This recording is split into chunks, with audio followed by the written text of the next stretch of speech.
লাগাতার বৃষ্টিতে ভয়াবহ রূপ নিয়েছে আসামের বন্যা পরিস্থিতি। দিন যত এগোচ্ছে ততই বাড়ছে জল, বাড়ছে ক্ষয়ক্ষতি আর বাড়ছে মৃত্যুর মিছিল। নমস্কার বন্ধুরা, আপনারা দেখছেন voice of Bankura, presented by Belarani group of institution, বাঁকুড়ার অন্যতম বিশ্বস্ত শিক্ষা প্রতিষ্ঠান। সরকারি তথ্য অনুযায়ী বন্যায় এখনো পর্যন্ত প্রাণ হারিয়েছেন 47 জন। শুধু গত 24 ঘন্টাতেই মৃত্যু হয়েছে 6 জনের। বর্তমানে আসামের 11টি জেলা জুড়ে বন্যার কবলে পড়েছেন 7,21,000-এরও বেশি মানুষ। সবচেয়ে ভয়াবহ পরিস্থিতি তৈরি হয়েছে শিবসাগর জেলায়। টানা ভারী বৃষ্টির জেরে একের পর এক নদী বিপদসীমার উপর দিয়ে বইছে, ফলে নতুন নতুন এলাকায় জলমগ্ন হয়ে পড়ছে এবং হাজার হাজার মানুষ ঘরছাড়া হচ্ছেন।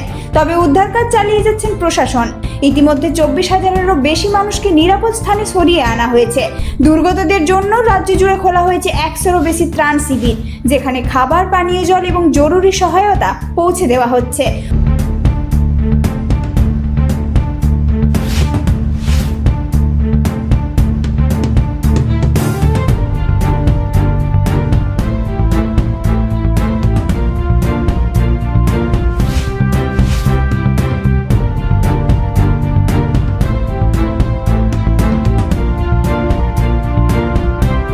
অন্যদিকে আবহাওয়া দপ্তরের পূর্বাভাস বলছে, শুক্রবার ও শনিবার উত্তরবঙ্গে হালকা থেকে মাঝারি বৃষ্টির সম্ভাবনা থাকলেও ভারী বৃষ্টির আশঙ্কা নেই। তবে রবিবার থেকে মঙ্গলবার পরিস্থিতি বদলাতে পারে। দার্জিলিং, জলপাইগুড়ি, আলিপুরদুয়ার ও কোচবিহারের বিক্ষিপ্ত ভারী বৃষ্টির সম্ভাবনায় জারি হতে পারে কমলা সতর্ক। প্রকৃতির এই ভয়াবহ রূপে বিপর্যস্ত লক্ষ লক্ষ মানুষের জীবন। প্রশাসনের পাশাপাশি সাধারণ মানুষকে সতর্ক থাকার পরামর্শ দেওয়া হয়েছে। এই ধরনের গুরুত্বপূর্ণ খবর সবার আগে পেতে আমাদের চ্যানেলটি সাবস্ক্রাইব করুন আর ভিডিওটি শেয়ার করতে ভুলবেন না। আপনার মতামত কমেন্টে জানান আর লাইক শেয়ার করে ভয়েস অফ বাঁকুড়ার পাশে থাকুন।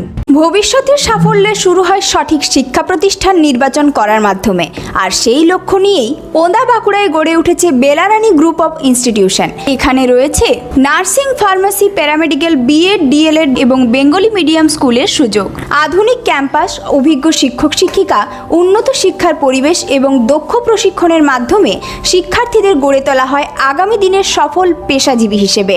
আপনার স্বপ্ন, আপনার সাফল্য, আপনার ভবিষ্যৎ সবকিছুর বিশ্বস্ত সঙ্গী বেলারানী গ্রুপ অফ ইনস্টিটিউশন। আধুনিক শিক্ষা, দক্ষ প্রশিক্ষণ, উজ্জ্বল ক্যারিয়ার। ওন্দা বাঁকুড়া।